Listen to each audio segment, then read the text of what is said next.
ಏನ್ ಗುರುವೆ, ಕರ್ನಾಟಕದಿಂದ 30 ಕಾಲೇಜು ನಮ್ಮ ಕಾಲೇಜ್ಗೆ ಮೂಟ್ ಕೋರ್ಟ್ ಕಾಂಪಿಟೇಷನ್ ಅಟೆಂಡ್ ಮಾಡಕ್ ಬಂದಿತ್ತ? ಈ ನಿಜನ ಸುಳ್ಳ ಒಂದ್ ಕಡೆ ನಾನು ಹೇಳ್ತೀನಿ, ಬನ್ರಿ ನೋಡೋಣ. ನಮಸ್ಕಾರ ಕರ್ನಾಟಕ, ಈ ನಿಮ್ಮ ಪೃಥ್ವಿ ಮಾಡುವ ನಮಸ್ಕಾರಗಳು. ಹೌದು ಗುರುವೆ, ನಮ್ಮ ಕಾಲೇಜಲ್ಲಿ ಮೊದಲ ಮೂಟ್ ಕೋರ್ಟ್ ಕಾಂಪಿಟೇಷನ್ ಇತ್ತು ಅಂತ ನಾನು ಮೊದಲೇ ನಿಮ್ಗೆಲ್ಲರಿಗೂ ಇನ್ಫಾರ್ಮ್ ಮಾಡಿದ್ದೆ. ಸೊ ಸ್ಟಾರ್ಟ್ ಆಗಿದೆ. ನಮ್ಮ ಕಾಲೇಜಲ್ಲಿ ನಡೆಯುವಂತಹ 3 ದಿವಸಗಳ ಕಾಲ ಮೂಟ್ ಕೋರ್ಟ್ ಕಾಂಪಿಟೇಷನ್ಗೆ 1 ತಿಂಗಳ ಮುಂಚೆನೆ ನಮ್ಮೆಲ್ಲ ತಯಾರಿ ನಡೆದಿತ್ತು. ಅದಕ್ಕಿಂತ ಮುಂಚೆ ಇನ್ನೇನು ಕೆಲವೇ ಕ್ಷಣಗಳಲ್ಲಿ ಪ್ರಾರಂಭ ಆಗೋದಕ್ಕಿಂತ ಮುಂಚೆ ವಿದ್ಯಾರ್ಥಿಗಳಿಗೆ ಬ್ರೀಫಿಂಗ್ ಮಾಡುವ ಮುಖಾಂತರ ಸ್ಟಾರ್ಟ್ ಮಾಡಿದ್ರು.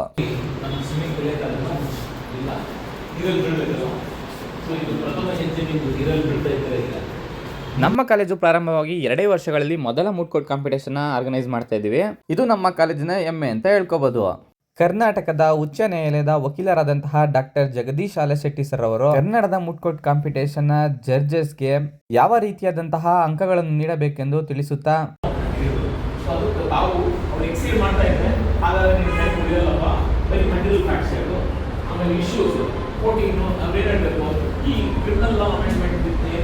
ಅದು ಆರ್ಟಿಕಲ್ 14, ಆರ್ಟಿಕಲ್ 15, ಆರ್ಟಿಕಲ್ 21 ವೈಲೇಟ್ ಮಾಡುತ್ತೆ ಸ್ವಾಮಿ.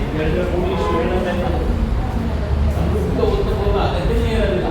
ನಂತರ ಕ್ರಿಮಿನಲ್ ಅಮೆಂಡ್ಮೆಂಟ್ ಏನಿದೆ ಅದು ಮತ್ತು ಚೈಲ್ಡ್ ಪ್ರಿನ್ಸಿಪಲ್ ಉದ್ದವಾಗಿದೆ. ಈ ಮ್ಯಾಂಡೇಟರಿ ರಿಪೋರ್ಟಿಂಗ್ ಮಾಡೋದ್ರಿಂದ ಮಕ್ಕಳ ಭವಿಷ್ಯಕ್ಕೆ ಮಾರಕವಾಗಿದೆ. ಆರು ಇಶ್ಯೂ ಮುಗಿತಾ ಇದೆ. ಹಾಗೆ ನನ್ನ ಎಲ್ಲ ಸಹಪಾಠಿಗಳು ರೆಡಿಯಾಗಿದ್ರು. ಏನಕ್ಕಪ್ಪ ಅಂತಂದ್ರೆ ಜಡ್ಜಸ್ನ ರೂಮ್ಗೆ ಎಸ್ಕಾರ್ಟ್ಸ್ ಮಾಡೋದಕ್ಕೆ. ರೆಡಿ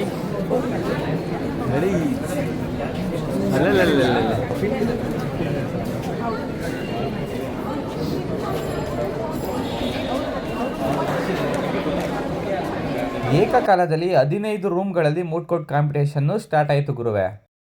ಕನ್ನಡದ ಮೂಟ್ ಕೋರ್ಟ್ ಕಾಂಪಿಟೇಷನ್ಗೆ ಜಡ್ಜ್ ಮಾಡಲು ಬಂದಿರತಕ್ಕಂತಹ ಜಡ್ಜ್ಗಳನ್ನು ನಮ್ಮ ವಿದ್ಯಾರ್ಥಿಗಳಂದರೆ ನಮ್ಮ ಸಹಪಾಠಿಗಳು ಎಸ್ಕಾರ್ಟ್ ಮಾಡುವ ಮೂಲಕ ಪ್ರತಿ ಮೂಟ್ ಹಾಲಿಗೆ ಕರೆ ತಂದು ಬಿಡ್ತಾರೆ. ಈ ವಿಡಿಯೋನ ಮೊದಲನೇ ಟೈಮ್ ವಾಚ್ ಮಾಡ್ತಿರೋರು ನನ್ನ ಅಕೌಂಟ್ನ ಸಬ್ಸ್ಕ್ರೈಬ್ ಮಾಡ್ಕೊಳ್ಳಿ ಅಂತ ಈ ಮೂಲಕ ಕೇಳ್ಕೊತೀನಿ ಗುರುವೆ. ಇನ್ನು ಮೂಟ್ ಕೋರ್ಟ್ ಕಾಂಪಿಟೇಷನ್ ಬಗ್ಗೆ ಹೇಳೋದಂತಂದ್ರೆ ಪ್ರತಿ ರೂಮಿಗೆ ಜಡ್ಜಸ್ನ ಎಸ್ಕಾರ್ಟ್ ಮಾಡ್ಕೊಬಂದು ಬಿಟ್ಟಂತಹ ಕ್ಷಣದಿಂದ ಮೂಟ್ ಕೋರ್ಟ್ ಕಾಂಪಿಟೇಷನ್ ಪ್ರಾರಂಭವಾಗುತ್ತೆ. ಕಾಂಪಿಟೇಷನ್ ಸ್ಟಾರ್ಟ್ ಆಗೋದಕ್ಕಿಂತ ಮುಂಚೆ ಬಂದಂತಹ ಜಡ್ಜ್ಗಳ ಪ್ರೊಫೈಲ್ ರೀಡಿಂಗ್ ಆಗುತ್ತೆ. ಪ್ರೊಫೈಲ್ ರೀಡಿಂಗ್ ಆದ ಕ್ಷಣದಿಂದಲೇ ವಾದ ಪ್ರತಿವಾದಗಳು ಸ್ಟಾರ್ಟ್ ಆಗುತ್ತೆ ಗುರುವೆ. ನೀವು ಇಲ್ಲಿ ನೋಡ್ಬೋದು.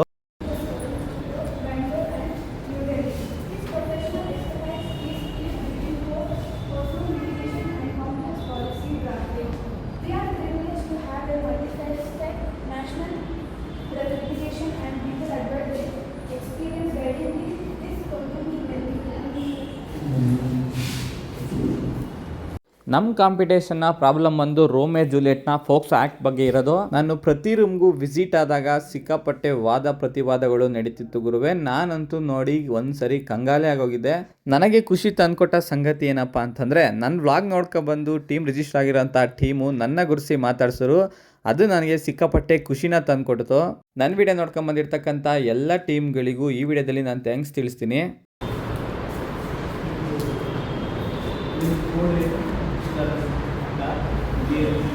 ಮಹಾಸ್ವಾಮಿಗಳೇ, ಮಾನ್ಯ ಜಿಲ್ಲಾ ನ್ಯಾಯಾಲಯದ ಪೀಠವನ್ನು ಮಹಾಸ್ವಾಮಿಗಳಿಗೆ ಸಂಬೋಧಿಸಲು ತಮ್ಮ ಅನುಮತಿಯನ್ನು ಕೋರುತ್ತೇನೆ.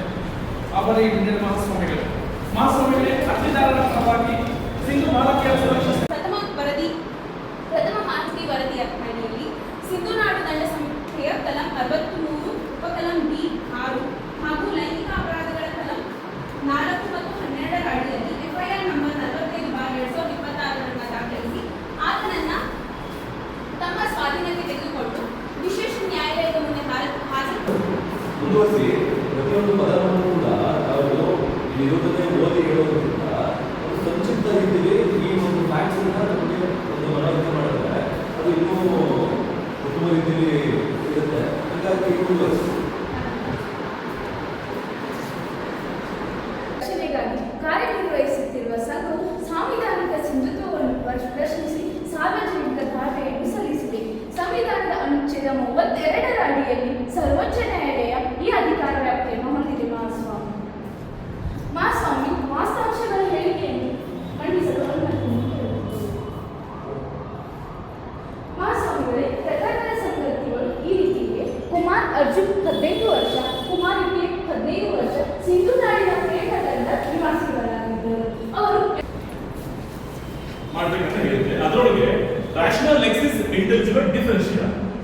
ಫಸ್ಟ್ ನೇದು ರ್ಯಾಷನಲ್ ಎಕ್ಸಿಸ್ ಒಂದು ವರ್ಗದಲ್ಲಿ there is a ಸಂಬಂಧಿಸಿಪಟ್ಟವರನ್ನ ಇತರರಿಂದ ಬೇರ್ಪಡಿಸುವ ಸ್ಪಷ್ಟ ದರ್ಶಕ ಗುರುತಿನ ಅಂದರೆ ಗೌರವಪೂರ್ವಕವಾಗಿ ಸಲ್ಲಿಸುವುದರಿಂದ ಖಚಿತ ತಿದ್ದುಪಡಿಯು ಸಮಂಜಸ ವರ್ಗೀಕರಣದ ತತ್ವವನ್ನು ಪೂರೈಸುವುದಿಲ್ಲ.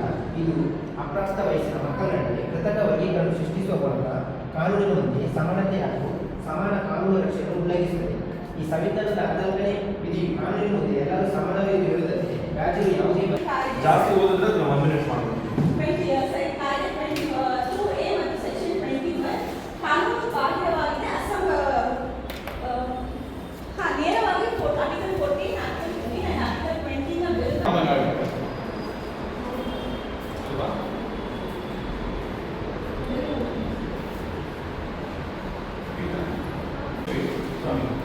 ಇದನ್ನ ಜನರಲ್ ನ್ಯೂಟ್ರಲ್ ಮಾಡ್ಕೊಡಿ. ಈ ಅಮೆಂಡ್ಮೆಂಟ್ ಏನಿದೆ ಅದನ್ನ ಜನರಲ್ ನ್ಯೂಟ್ರಲ್ ಮಾಡ್ಕೊಡಿ. ಸಂವಿಧಾನದ ಉಲ್ಲಂಘನೆ ಆಗದೇ ಇರುವಂತ ಪಕ್ಷದಲ್ಲಿ ಇದನ್ನ ನಾವು ಜನರಲ್ ಆಗಿ ಸಮೆಂಡ್ ಮಾಡಿ ಹೇಳ್ತೀವಿ.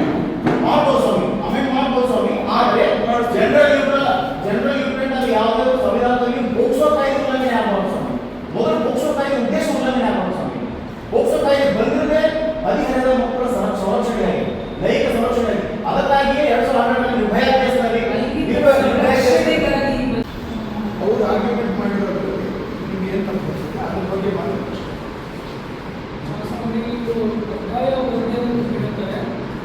ನೀವು ಮತದಾನದ ಬಗ್ಗೆ ಇವಾಗ ಹೇಳ್ತೀರಿ, ನೀವು ಆರ್ಗ್ಯುಮೆಂಟ್ ಮಾಡೋ ಬಗ್ಗೆ ಹೇಳಿ.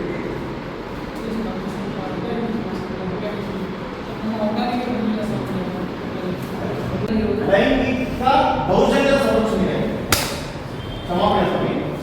ಈ ಒಂದು ಅದಕ್ಕಾಗಿ ನಿಮ್ಗೇನಾದರೂ LLB ಬಗ್ಗೆ ಫುಲ್ ಡೀಟೇಲ್ಸು ಬೇಕು ಅಂತಂದರೆ ನನಗೆ ಯಾವ್ಯಾವ ಥರ ಡೀಟೇಲ್ಸ್ ಬೇಕು ಅಂತ ನೀವು ಕಮೆಂಟ್ ಮಾಡಿ, ನಾನು ನಿಮಗೆ ಫುಲ್ ಡೀಟೇಲ್ಸ್ನ ತಿಳಿಸ್ಕೊಡ್ತಾ ಇರ್ತೀನಿ. ನೆಕ್ಸ್ಟ್ ವೀಡಿಯೋದಲ್ಲಿ ನಿಮಗೆ ಯಾರು ಕ್ವಾರ್ಟರ್ ಫೈನಲ್ಗೆ ಹೋದ್ರು, ಯಾರು ಸೆಮಿಫೈನಲ್ಗೆ ಹೋದ್ರು, ಯಾರು ವಿನ್ ಆದರು ಅಂತ ತಿಳಿಸ್ಕೊಡ್ತೀನಿ ಗುರುವೆ. ಸಿಗೋಣ ಮತ್ತೆ ನೆಕ್ಸ್ಟ್ ವೀಡಿಯೋದಲ್ಲಿ ಗುರುವೆ. ಬಾಯ್.